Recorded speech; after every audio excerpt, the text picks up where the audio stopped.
السلام علیکم ورحمۃ اللہ وبرکاتہ۔ دوستو، پوچھا یہ گیا کہ شب برات سے پہلے گھر وغیرہ کی صاف صفائی کرنا ضروری ہے؟ اگر نہیں کیا جائے تو اس کا کوئی نقصانات ہے؟ دیکھیے، شب برات سے پہلے ہو یا عید سے پہلے ہو یا رمضان سے پہلے ہو یا کسی خوشی کے موقع پر گھر وغیرہ کا صاف صفائی کرنا، اگر گھر میں زیادہ گندگی پھیلی ہو، ادھر ادھر زیادہ دھول لگے ہو یا گھر کے جو بھی سامان ہیں اس میں زیادہ دھول چڑھ گئے ہو، تو صفائی کرنے میں تو کوئی حرج نہیں۔ ہاں، البتہ ضروری سمجھنا اور نہ کرنے والے کے بارے میں نگیٹو سوچ رکھنا یہ غلط ہے۔ دوستو، گھر کی صفائی اور ستھرائی سے بھی زیادہ ایک امپورٹنٹ چیز جو ہم شب برات سے پہلے نہیں کرتے۔ شب برات سے پہلے صرف ہم گھر کی صفائی وغیرہ پر بعض جگہوں میں دیکھا جاتا ہے فوکس رکھتے ہیں، لیکن اس سے بھی زیادہ ضروری چیز یہ ہے جو ہمارے ذہن و دماغ میں، ہمارے دل میں گندگی بیٹھی ہے، گناہوں کی گندگی،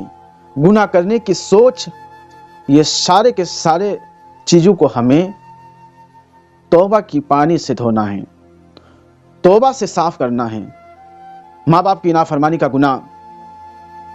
ایک دوسرے سے کینہ اور حسد رکھنے کا گناہ، بدکاری اور زناکاری کا گناہ، شراب اور جواری کا گناہ، ایک دوسرے سے دشمنی رکھ کر گناہ کر رہے ہیں، سودی کاروبار کر کے گناہ کر رہے ہیں، رشتوں کو کاٹ کر گناہ کر رہے ہیں، برسوں ہو گئے ہم اپنے رشتہ داروں سے بات چیت نہیں کرتے، تو یہ سارے کے سارے گناہوں سے آپ کو توبہ کرنا ہے۔ ان سارے کے سارے گناہوں کو توبہ کی پانی سے دھونا ہے، یعنی شب برات سے پہلے آپ کو یہ جو سارے گناہ آپ نے کیے ہیں، ایک دوسرے سے کینہ رکھ کر، حسد رکھ کر، دشمنی رکھ کر، ماں باپ کی نافرمانی کر کے، رشتہ کاٹ کے، حسد کر کے، سود کھا کے یا شراب پی کے یا شرک و کفر کر کے، تو ان تمام گناہوں سے آپ کو وہ شب برات سے پہلے توبہ کرنا ہے۔ اور اگر خدا نے خواستہ آپ ان گناہوں سے توبہ نہیں کیے،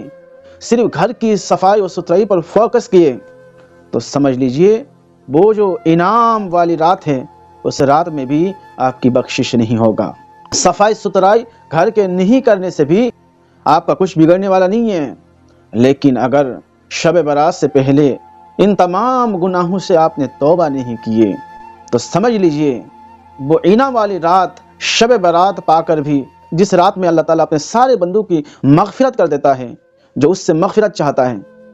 اس رات میں بھی اللہ آپ کی بخشش نہیں کرے گا، اللہ آپ کو معاف نہیں کرے گا، جب تک آپ ان گناہوں کو اپنی توبہ کے پانی سے نہ دھوئیں۔ تو بات سمجھ گئے ہوں گے، گھر کی صفائی شب برات سے پہلے کر سکتے ہیں، اسے ضروری نہ سمجھا جائے، لیکن گھر کی صفائی کرنے سے پہلے اپنے دل و دماغ کی صفائی کیجیے گناہوں سے، اور اللہ تعالیٰ سے سچی توبہ کیجیے، اور ساتھ ہی توبہ پر قائم رہنے کی عزم بھی کیجیے، اور رب تعالیٰ سے دعا بھی کیجیے کہ اللہ آپ کو توبہ پر قائم رکھیں۔ آمین۔